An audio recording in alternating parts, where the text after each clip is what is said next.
Diffusing the UK's debt time bomb is one of the key themes of the IEA's 2020 Vision Initiative. But this is a challenge the government in Australia has already got to grips with as part of its programme of sweeping reforms. Australian Treasurer Joe Hockey discussed these issues at an IEA lunchtime event in London. And later, ieaTV caught up with him to discover the lessons we can learn from the Australian experience. Treasurer Hockey, Australia has managed to keep its fiscal house in order. How did your government go about doing that, particularly in terms of structural reform?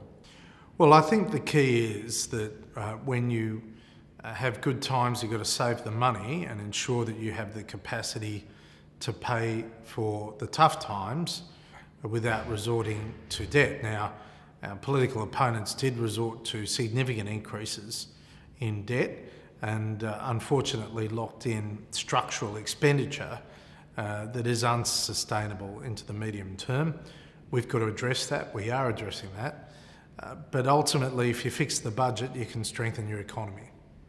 So tell us how you went about reforming welfare.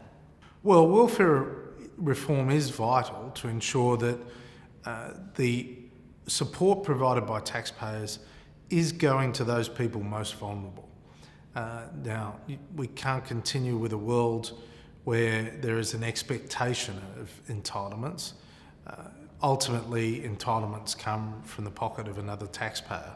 So from our perspective, our welfare reform is targeted to ensure that those people most in need get the most help, even more than what they may be getting. But those who are undeserving are not necessarily receiving the sorts of payments they were getting. And what about tax reform? Well, tax reform is hugely important to meet head-on the challenges of a rapidly changing world. Commerce is changing.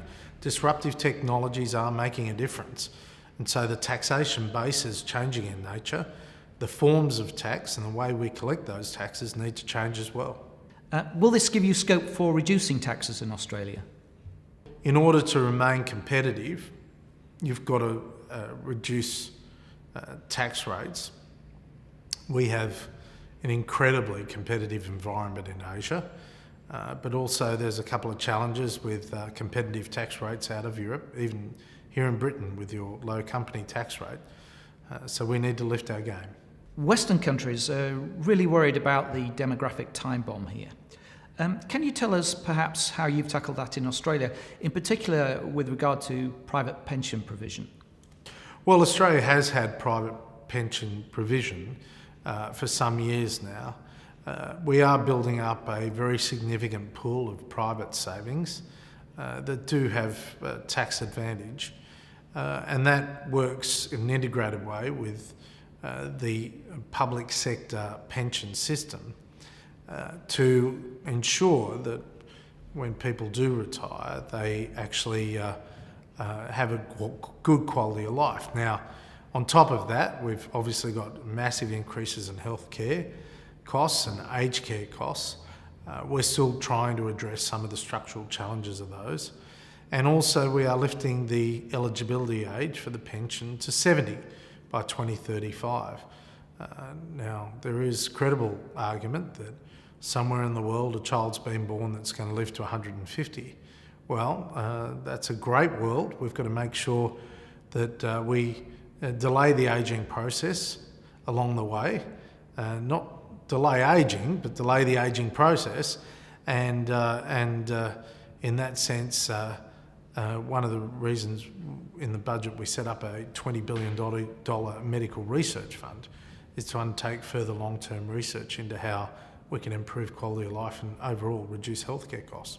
Finally, of the raft of reforms you've talked about, which of those initiatives could you see being introduced here in the Northern Hemisphere?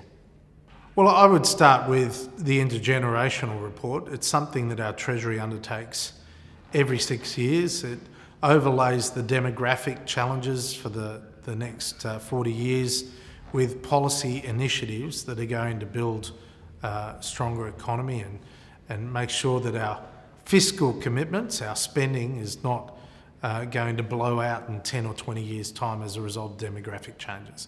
And also, we undertake regular analyses of taxation policy, financial services policy and competition policy. And in doing so, we endeavour to work out what the future challenges are and to start structuring our laws now to prepare for the future.